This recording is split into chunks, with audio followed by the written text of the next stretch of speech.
Grasslands and savannas are misunderstood. They look empty, they appear simple. They are neither.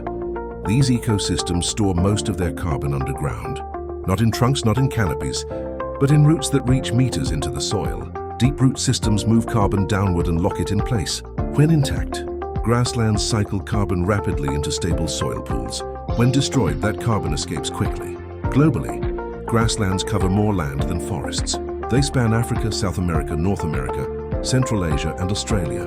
Their restoration potential is massive. The dominant plants are perennial grasses and savanna trees with extensive root networks. Switchgrass, native prairie grasses, acacia species in savannas. These plants do not require heavy inputs. They evolved for drought, grazing, and fire. That resilience is the advantage. Mature grassland systems can absorb 3 to 10 tons of carbon dioxide per hectare per year. Most of that carbon becomes soil organic matter. Soil carbon is stable. It resists fire. It resists drought. It resists time. The key threat to grasslands is conversion. Plowing breaks root networks. Overgrazing strips cover. Monoculture farming collapses soil structure. Restoration reverses that damage. The solution is regenerative land management. Reseeding native perennials, rotational grazing.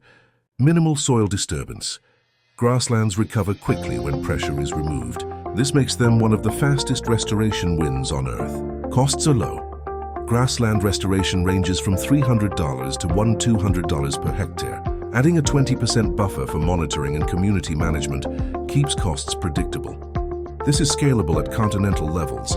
Grasslands also support food systems.